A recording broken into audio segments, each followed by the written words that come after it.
Pakistan Telecom Regulatory Body has blocked popular short-form video sharing app TikTok in the country.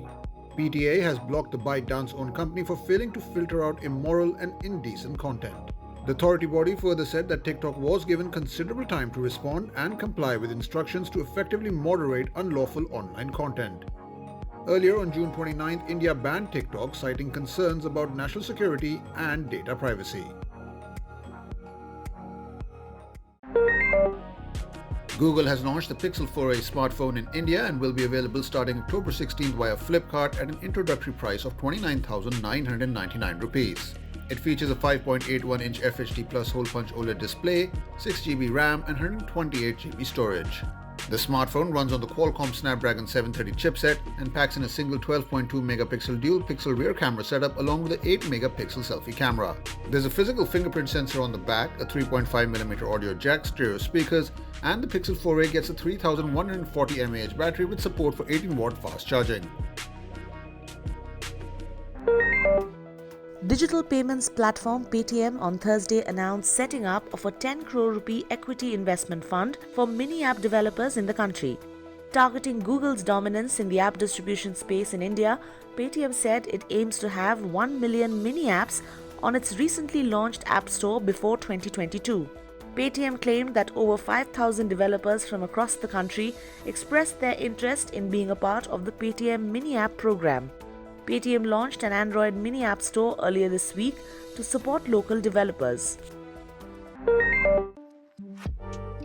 AMD has officially launched its new lineup of Ryzen 5000 series desktop CPUs based on the updated Zen 3 architecture. The next-gen processors use the same 7nm process but also offer a 19% increase in instructions per cycle, along with a complete redesign of the chip layout for lower latency and faster PC gaming. AMD claims the Ryzen 9 5900X is nothing short of the world's best gaming CPU, offering highest single-thread and multi-core performance of any desktop gaming processor. AMD is starting with 4 new Zen 3 CPUs, which will be available globally starting at $299 for the entry-level Ryzen 5 5600X model from November 5th.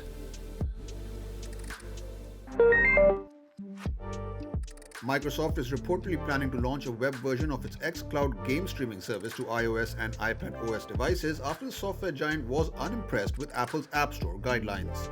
According to a Business Insider report, Microsoft Gaming chief Phil Spencer informed employees that a direct browser-based solution for Apple's mobile platform is in the works and will be arriving in 2021. Apple had last month revised its App Store policy to allow game streaming services, but said that all games need to be downloaded directly from the App Store. IBM has said it is breaking off a $19 billion chunk of its business to focus on cloud computing.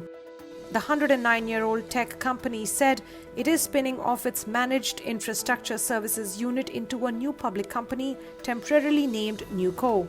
The split will help IBM focus on its cloud platform and artificial intelligence. It has worked to strengthen its cloud computing business but has struggled to compete with top cloud rivals Amazon, Microsoft, and Google. UK's Defence Committee has published a report urging the government to hasten the removal of Huawei's equipment from the country's 5G mobile infrastructure. Officials have said in the report that there's clear evidence of collusion between Huawei and the Chinese Communist Party apparatus.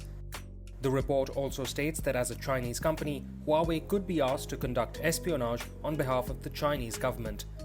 Huawei has reportedly said that the report lacks credibility and is built on opinion rather than fact. HMD Global has announced that the Nokia 8.3 and Nokia 5.3 smartphones will be the first to receive the latest Android 11 update in the fourth quarter of this year. Both the phones were launched in March earlier this year and were guaranteed to get 2 years of Android version updates. Android 11 brings several new features, including a separate section for messaging apps and a chat bubble similar to Facebook Messenger. There's also new media controls, a new screen recorder, a system-level smart home control menu, more restrictive permission settings, and more. Samsung has added a new variant of the Galaxy A21s smartphone that features 6GB RAM and 128GB of onboard storage.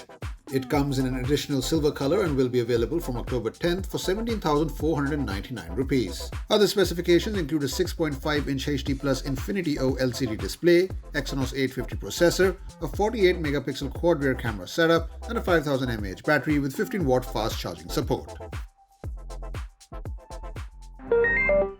A report from Strategy Analytics has indicated that the smartphone image sensor market has seen an increase of 15% year-over-year in the first half of 2020, with total revenue for the period reaching $6.3 billion.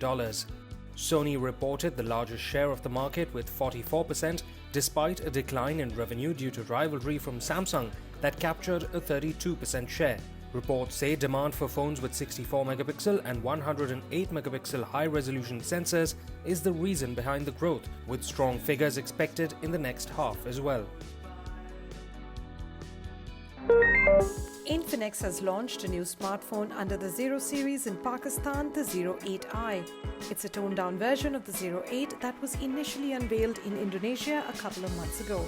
It features a 6.85-inch Full HD Plus display with 90Hz refresh rate and a MediaTek Helio G90 chipset paired with 8GB of RAM and 128GB of storage. There's a 48-megapixel quad-rear camera setup and a 16-megapixel dual selfie camera along with a 4500 mAh battery that charges up to 33 watts. The Infinix Zero 8i will go on sale in Pakistan from October 15th for 34,999 Pakistani rupees, but Indian availability hasn't been announced yet.